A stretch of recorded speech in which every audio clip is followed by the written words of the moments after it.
शुभम पांडा. Hello Shubham, हाय Shubham. Hello या sir hello.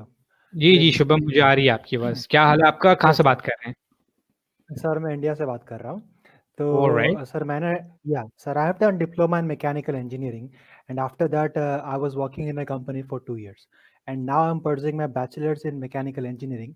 सो जो bachelors है ये 3 year का कोर्स है. I mean lateral entry course है इंडिया में. So I'm searching a lot of universities in Germany via the DAD website and like उस पे बहुत ECTS का चक्कर है. like 180 ECTS और 210 ECTS तो मिनिमम मांगते ही मांगते हैं वो.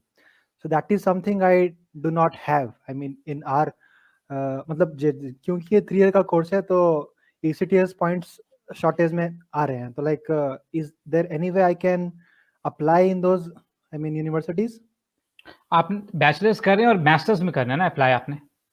यस सर, मास्टर्स करना है मेरे को. यार मास्टर्स में ये होता है कि मैं आपको जनरल जो है ना वो रूल बता देता हूँ जर्मनी में क्या होता है. हाँ सर. और आप ये कैसे चेक कर सकते हैं कि जर्मनी में कुछ मास्टर्स हैं जो 60 क्रेडिट पॉइंट्स के होते हैं. ठीक है, जिसका मतलब ये है कि उनकी ड्यूरेशन जो है वो 12 मंथ्स है. सही है.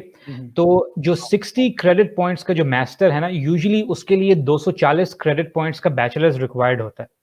ठीक है, जो 60 का मास्टर्स है. लेकिन कुछ जो मास्टर्स हैं उनमें अगर आपका बैचलर्स अगर 240 का नहीं भी है तो तब भी आप वो मास्टर्स कर सकते हैं. लेकिन वो मास्टर्स प्रोग्राम जो है उनके क्रेडिट पॉइंट्स 90 होने चाहिए या 120 होने चाहिए.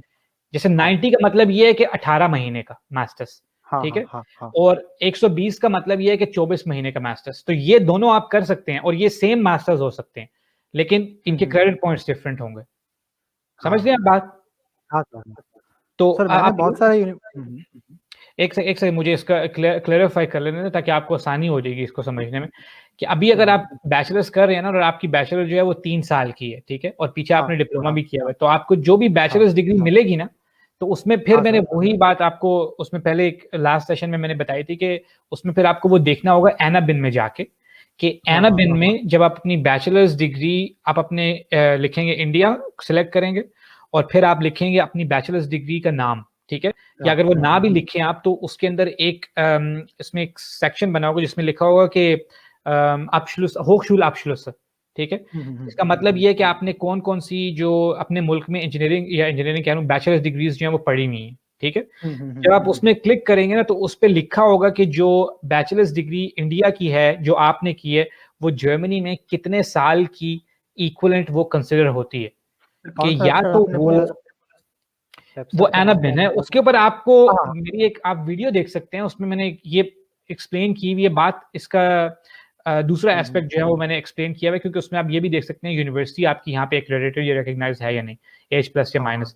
तो आप वहां पे जब आप देख लेंगे कि आपकी जो बैचलर्स है वो जर्मनी में जो है वो उसकी क्लास क्या है, यानी उसकी क्लास लिखा होगा क्लास A3 है या वो A4 है. अगर तो वो A3 है तो फिर आपका 12 महीने के मास्टर्स में एडमिशन नहीं हो सकता, फिर आपका 18 महीने में होगा या 24 महीने में होगा. और अगर वो A4 है तो फिर आपका जो 12 महीने का मास्टर्स है वो भी आप कर सकते हैं. हाँ सर, और एक भी है ना H+ और H- इंस्टीट्यूशन क्रेडिशन, वो भी है ना? दोनों चीजें देखनी होती है ना, आपने दोनों चीजें देखनी होती हैं. H+ देखने के बाद आपने ये देखना होता है कि जो आपने बैचलर्स पढ़ी है वो यहाँ पे कितने साल की कंसिडर होती है. जैसे मैं आपको एक एग्जांपल देता हूँ कि अगर आपने इंडिया से या पाकिस्तान से सिंपल BA किया हो, सिंपल BA का मतलब है जो 12th ग्रेड के बाद 2 साल का होता है या 3 साल का होता है या 2 साल का होता है. तो वो 2 या 3 साल का बैचलर करने के बाद जर्मनी में आप 1 साल का मास्टर्स नहीं कर सकते. ठीक है, क्योंकि वो 60 क्रेडिट पॉइंट्स का. मगर आप उसी बैचलर के बाद आप जो 24 महीने का मास्टर्स है जो 120 क्रेडिट पॉइंट्स के वो आप कर सकते हैं. तो ये मैं उसमें एक्सप्लेन कर रहा था कि ये आपको उससे आइडिया हो जाएगा जब आप उसमें देखेंगे.